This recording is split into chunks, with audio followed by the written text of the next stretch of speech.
तो जो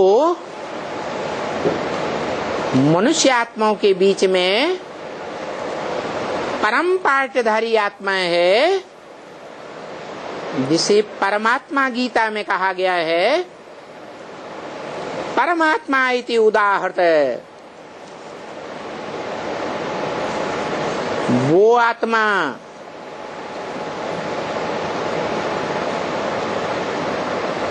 श्रेष्ठ पार्टधारी है,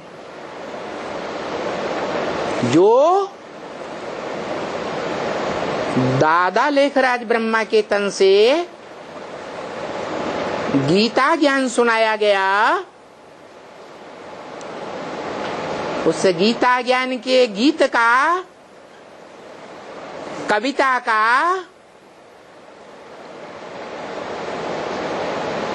विस्तार से व्याख्यान देती है, जिसे सांख्य कहा जाता है। सांख्य माना ही सह आख्या, व्याख्या के साथ जो बात बताई जाए, विस्तार पूर्वक गहराई से जो बात बताई जाए, उसे सांख्य कहा जाता है। सांख्य शास्त्र का प्रणेता कपिल मुनि को माना गया है, जिस कपिल मुनि के नाम पर काम्पिल्य नगरी बसाई गई। वो कपिल मुनि कोई और नहीं है, वो ही मनन चिंतन मंथन करने वाला मुनि है, जिसे काश्यप कहा गया है। काश्य माने तेज, पा माने पीने वाला, माने याद के तेज को पीने वाला।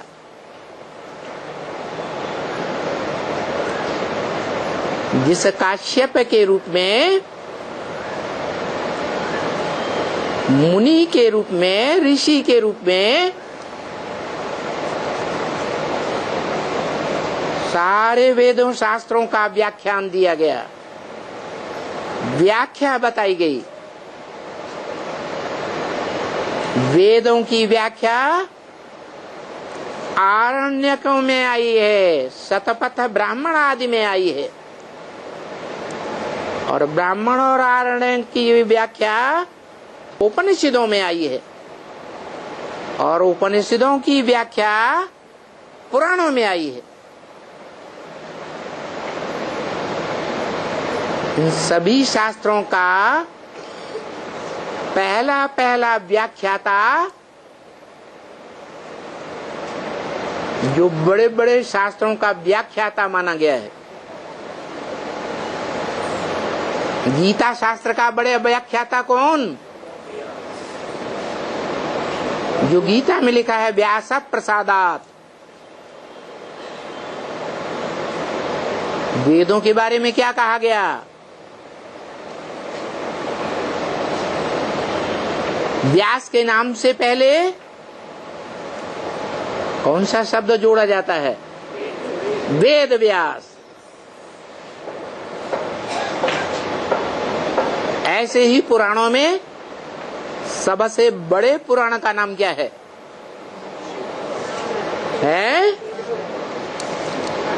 महाभारत महापुराण।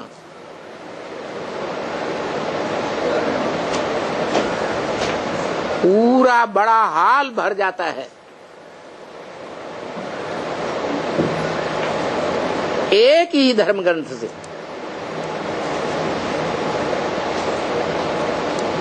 भागवत कथा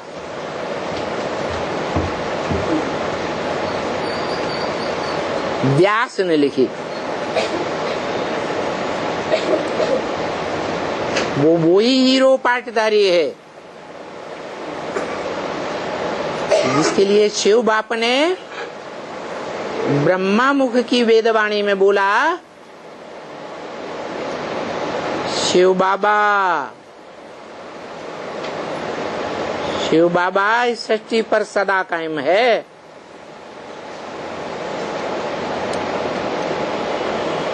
संगम युग के शूटिंग पीरियड में भी सदा कायम है और ब्रॉड ड्रामा में भी सदा कायम है।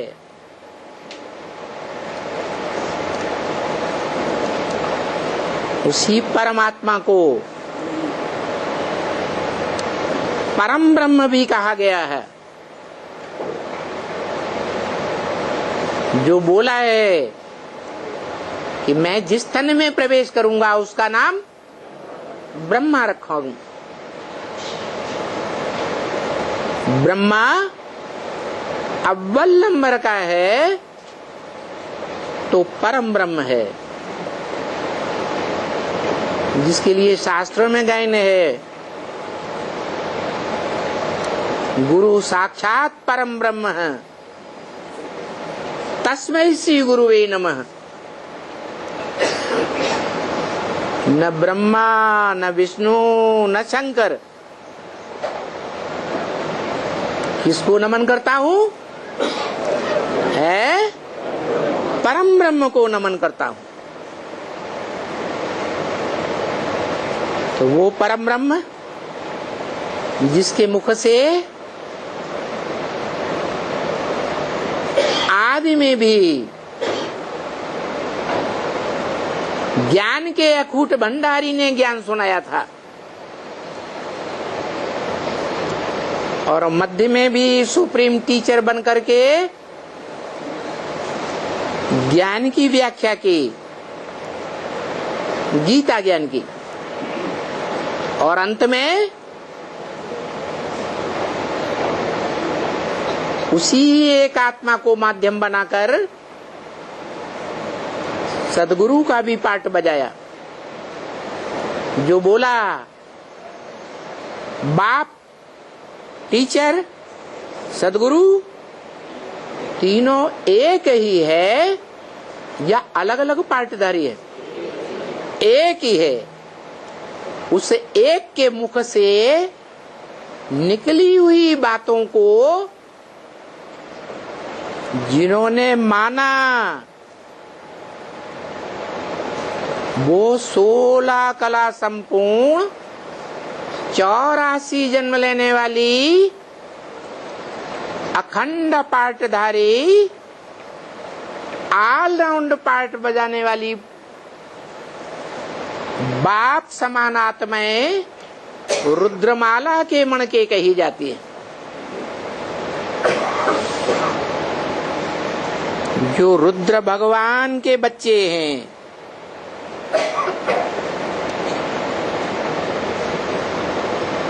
शिव ज्ञान यज्ञ नहीं कहा जाता, ब्रह्मा ज्ञान यज्ञ नहीं कहा जाता, विष्णु ज्ञान यज्ञ नहीं कहा जाता। क्या कहा जाता है? अविनाशी रुद्र ज्ञान यज्ञ। माने इस ज्ञान यज्ञ का विनाश जब महामृत्यु होती है, सारी दुनिया की विनाश की स्थिति आती है, तब भी इस यज्ञ कुंड का विनाश नहीं होता। ये ऐसा यज्ञ कुंड है, ऐसा धर्म युद्ध का क्षेत्र है, ऐसा कर्म युद्ध का महान क्षेत्र है, जो गीता में बोला है अर्जुन से, अर्जुन तुम्हारा ये शरीर रूपी रथ, इदम शरीरम कौन्तेय क्षेत्रम इत्यभिधीयते। ये धर्म युद्ध का क्षेत्र है, ये कर्म युद्ध का क्षेत्र है। क्षेत्र माने युद्ध भूमि।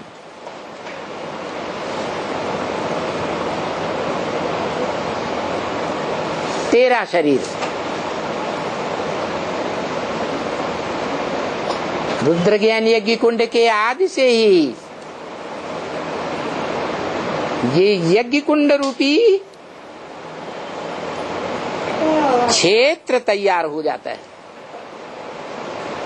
जिस कुंड रूपी युद्ध क्षेत्र में सारी दुनिया स्वाहा हो जाएगी।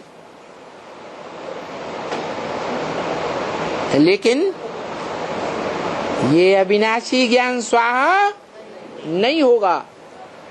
देवताओं की भ्रकुटी में बीज बन करके, आत्मा रूपी सार बन करके 2500 वर्ष तक रहेगा। उसके बाद मनुष्य सृष्टि रूपी वृक्ष का विस्तार होने लगता है, जो गीता में अश्वत्थ वृक्ष के रूप में बताया है। क्या ये मनुष्य सृष्टि क्या है? अश्वत्थ वृक्ष है। इसका बीज कहाँ बोया जाता है? जहाँ इस वृक्ष की यादगार बनी हुई है। कहाँ यादगार बनी हुई है? कलकत्ते में बनियन ट्री बना हुआ है, जिस बनियन ट्री के बारे में बताया कि अनेक प्रकार की शाखाओं वाला बन जाता है। अनेक धर्म की शाखाएं दुनिया में फैल जाती हैं, और जो देवी देवता सनातन धर्म की जड़ है वो लोप हो जाती है।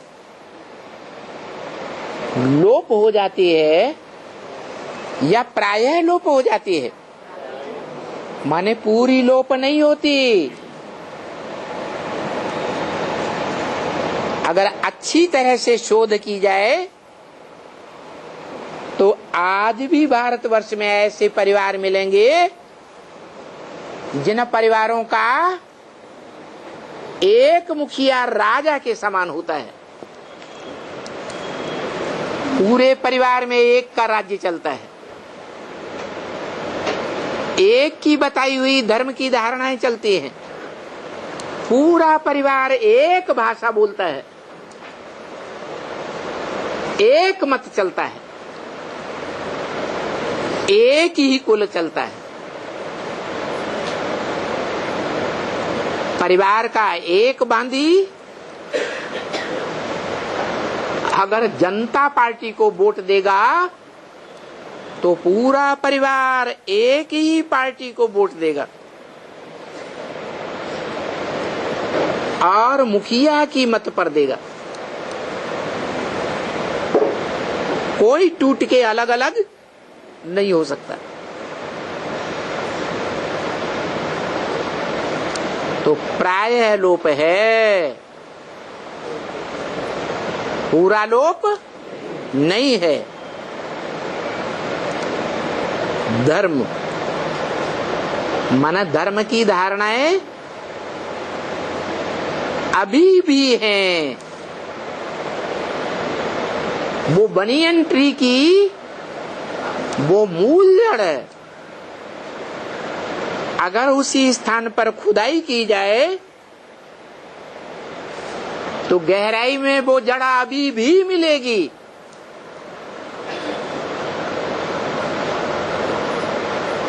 जो बाग लगाने वाले लोग हैं वो ये जानते हैं कि कौन कौन से वृक्ष हैं जिनकी जड़ों में से दूध निकलता है। लकड़ी में दूध होता है,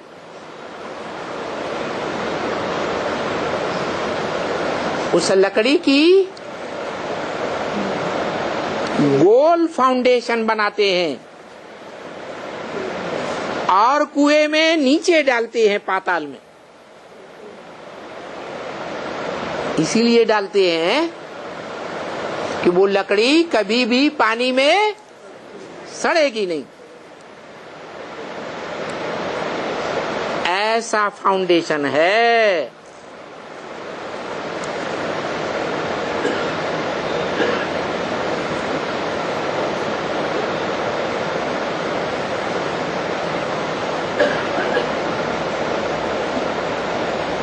जिसमें से एक तना निकलता है, एक धर्म, एक राज्य, एक भाषा वाला। परंतु जब से ये द्वैतवादी धर्म पिताएं आते हैं, कौन कौन, 2500 वर्ष के अंदर इब्राहिम, बुद्ध, क्राइस्ट आदि, तब से द्वैतवादी द्वापर युग शुरू हो जाता है। 2 भाषाएं, 2 से 4, 2 से 8 भाषाओं की वृद्धि होती है, राज्यों की वृद्धि होती है, धर्मों की वृद्धि होती है, और सब आपस में टकराते चले जाते हैं। तो दुख की मारामारी की दुनिया बनेगी, लड़ाई झगड़े की दुनिया बनेगी, या सुख की दुनिया बनेगी? कैसी बनेगी? है दुख की दुनिया बन जाती है। इन्हें देहधारी मनुष्य कहा जाता है, जिन मनुष्यों को नर कहा जाता है। ये नर क्या बना देते हैं? दुनिया को नरक बना देते हैं। उन नरक बनाने वाले धर्मों को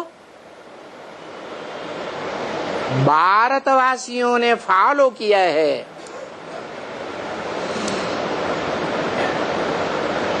उनका संग का रंग लिया है। और पहले कदम किसने बढ़ाया? भारत के राजाओं ने बढ़ाया या प्रजा ने बढ़ाया? यथा राजा तथा प्रजा। और राजाओं में बड़ा राजा कौन है? हीरो पाटधारी। कोई बड़े आदमी राजा का पुत्र हो और कोई साधारण आदमी का पुत्र हो, दोनों को संग में आ जाएं तो ज्यादा खतरनाक कौन बनेगा? है यही हाल होता है।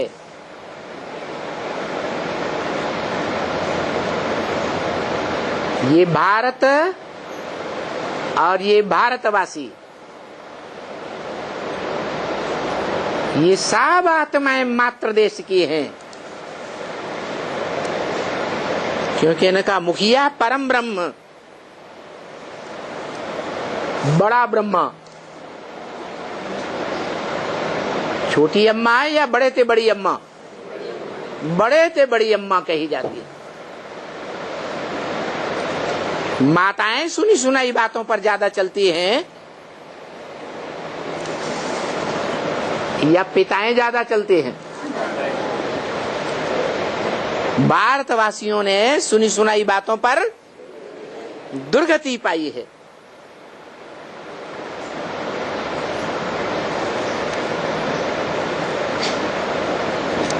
ये भारतवासी ही दूसरे धर्मों में कन्वर्ट हुए हैं, परंतु अंतर ये है कि जो सूर्यवंशी भारतवासी हैं, ज्ञान सूर्य को डायरेक्ट पहचानने वाले बच्चे हैं, रुद्रवत्स कहे जाते हैं, रुद्रमाला के मणके कहे जाते हैं। वो रुद्रवत्स 84 जन्मों में छोड़ो, कोई भी जन्म में शरीर रहते रहते कन्वर्ट नहीं होते दूसरे धर्म में, परंतु अगले जन्म में किसी दूसरे धर्म में जन्म ले सकते हैं। जैसे सिद्धार्थ, महात्मा बुद्ध ने सिद्धार्थ में प्रवेश किया। सिद्धार्थ वाली आत्मा सतयुग का तीसरा नारायण है।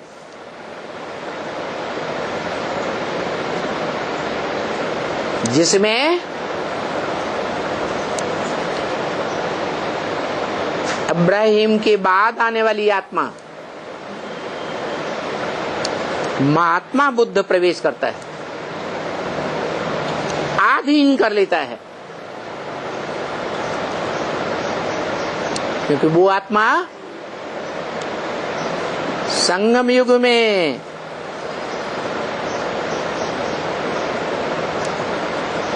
बाप का विरोध करने वाली बनती है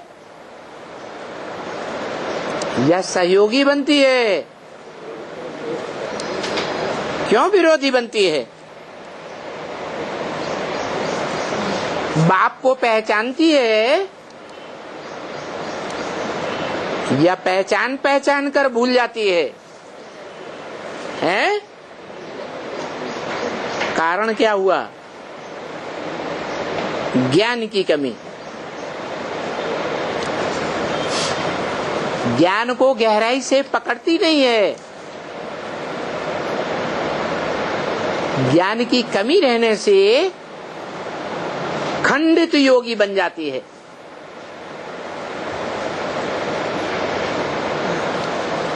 जो एक बाप है राजयोग सिखाने वाला, एक बाप के सिवाय दुनिया में कोई भी आत्मा राजयोग नहीं सिखा सकती। जिस योग में राज भरा हुआ है, विश्व की बादशाही लेने का, वो कमजोर आत्माएं बाप का विरोधी बनकर,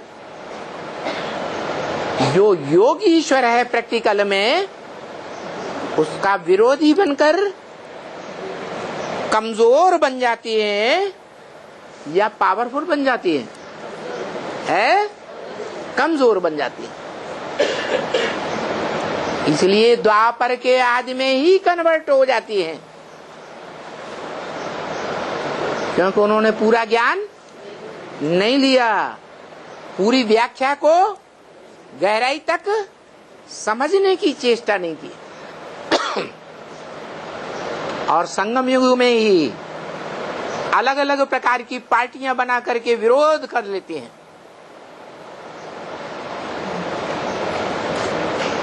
विरोधी बन जाते हैं।